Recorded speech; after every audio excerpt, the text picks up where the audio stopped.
భారతదేశ స్వాతంత్ర పోరాటంలో గొప్ప పాత్ర పోషించినటువంటి మహానాయకుడు బాబు జగజీవన్ రామ్. దేశ స్వాతంత్ర సముపార్జనలో కావచ్చు, తదనంతరం సుదీర్ఘకాలం పాటు బహుశా ఇప్పటి వరకు భారతదేశ చరిత్రలో అత్యధిక సమయం మంత్రిగా పనిచేసినటువంటి మహానుభావుడు బాబు జగజీవన్ రామ్. వాస్తవానికి ఈ దేశానికి ప్రధాని కావలసినటువంటి అన్ని అర్హతలు ఉన్నటువంటి గొప్ప నాయకుల్లో మొదటి శ్రేణిలో ఉండే మహానుభావుడైనటువంటి జగజీవన్ రామ్ గారు ఈ దేశంలో ఉన్నటువంటి తాడితుల పీడితుల అణగారిన వర్గాల సంక్షేమం అభివృద్ధి కోసం, వాళ్ళ జీవితాల్లో వెలుగుబాటలు నింపడం కోసం ఆహారాహారం కృషి చేసినటువంటి మహానాయకుడు.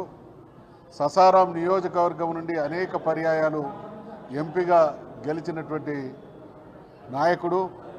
అదే రకంగా బంగ్లాదేశ్ విమోచన, భారతదేశం ఒక దేశాన్ని వీరోచితంగా పోరాడి విముక్తి చేయడంలో ప్రధాన భూమిక పోషించినటువంటి మహానాయకుడు. ఆనాడు రక్షణ మంత్రిగా ఉండి పాకిస్తాన్ దుర్మార్గం నుండి బంగ్లాదేశ్ను విముక్తం చేయడంలో రక్షణ శాఖ మంత్రిగా వారు చేసినటువంటి సేవలు వారి పోరాట పటిమకు నిదర్శనం.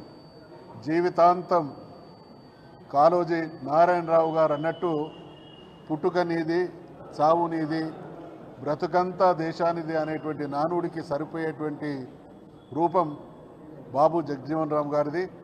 ఇవాళ ఈ దేశంలో ఉన్నటువంటి అణగారిన వర్గాల వారు సగౌరవంగా ఆత్మగౌరవంతో బ్రతుకుతున్నారు అనడానికి కారకుడైనటువంటి మహానుభావులలో బాబు జగజీవన్ రామ్ గారు కూడా ఒకరు. కాబట్టి మేము డిమాండ్ చేస్తూ ఉన్నాం, తప్పకుండా బాబు జగజీవన్ రామ్ గారికి భారతరత్న, ఖచ్చితంగా భారతరత్న పొందడానికి అన్ని అర్హతలు ఉన్నటువంటి మహానుభావుడు బాబు జగజీవన్ రామ్ గారు. కాబట్టి దేశం ఈరోజు వారిని స్మరించుకుంటున్నటువంటి సందర్భంగా భారత ప్రభుత్వం వారికి ఆ గౌరవాన్ని ఇవ్వాల్సినటువంటి బాధ్యత భారత ప్రభుత్వం మీద ఉంది అనేటువంటి విషయాన్ని తెలియజేస్తూ మరొక్కసారి వారికి మా నివాళి, శ్రద్ధాంజలి. గౌరవ పెద్దలు అన్న మధుసూదనాచారి గారికి, ఇక్కడ ఉన్నటువంటి మిత్రులందరికీ కూడా పేరు పేరున బీఆర్ఎస్ పార్టీ శ్రేణులందరికీ నమస్కారం తెలియజేస్తూ ఉన్నాం. ఈరోజు బాబు జగజీవన్ రావు జయంతి సందర్భంగా తెలంగాణతో పాటు భారతదేశం అంతా కూడా ఉత్సవాలు జరుపుకుంటూ ఉన్నది. నిజంగా చిన్న వయసులోనే రక్షణ శాఖ మంత్రిగా, కార్మిక శాఖ మంత్రిగా, అదేవిధంగా వ్యవసాయ శాఖ మంత్రిగా ఈ దేశానికి ఎనలేని సేవలు చేసిండు. ఆయన జాతి నాయకుడు కాదు, జాతీయ నాయకుడు. గాంధీ గారు చేస్తున్నటువంటి స్వాతంత్ర మహా ఉద్యమానికి ఆయన ప్రేరేపితుడై స్వతంత్ర ఉద్యమంలో కూడా పాల్గొన్నటువంటి గొప్ప వ్యక్తి.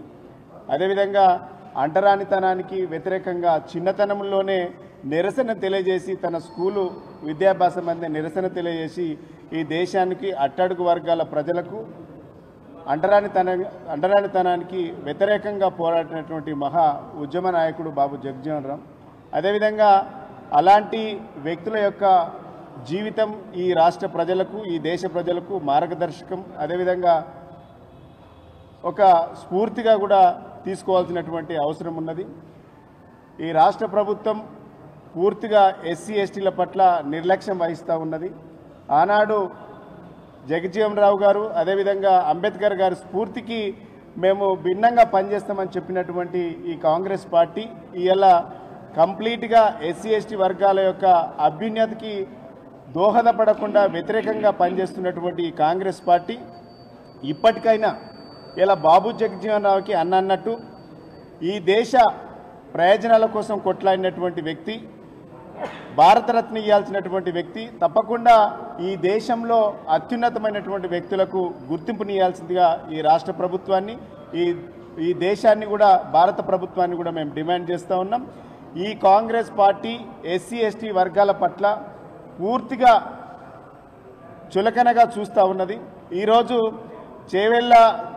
చేవెళ్లలో జరిగినటువంటి ఈ డిక్లరేషన్ కానీ, అంబేద్కర్ గారు ఇచ్చినటువంటి మాట ప్రకారం, అదేవిధంగా ఇప్పటికి కూడా దాదాపుగా 16 నెలల నుంచి అంబేద్కర్ విగ్రహాన్ని కూడా ఈరోజు తాళాలేసి పెడుతున్నది ప్రభుత్వం. అంటే 6 గ్యారంటీలు సోనియమ్మ ఇస్తే 7వ గ్యారంటీ కింద మేము ఈ రాష్ట్ర ప్రజలకు స్వేచ్ఛ స్వతంత్రం ఇస్తామని చెప్పినటువంటి, ప్రజాస్వామ్యం ఇస్తామన్నటువంటి కాంగ్రెస్ ప్రభుత్వం ఇప్పటికైనా స్వేచ్ఛగా ఈ రాష్ట్ర ప్రజలు ఎస్సీ, ఎస్టీ, బీసీ, మైనారిటీ వర్గాలు ఈ బాబు జగజ్జీవన్ రావుతో పాటు బాబాసాహెబ్ అంబేద్కర్ గారి యొక్క జయంతి వర్ధంతులు కూడా పూర్తి స్వేచ్ఛతో చేసుకోవాల్సినటువంటి స్వేచ్ఛని ఇవ్వాలని ఈ రాష్ట్ర ప్రభుత్వాన్ని డిమాండ్ చేస్తాం.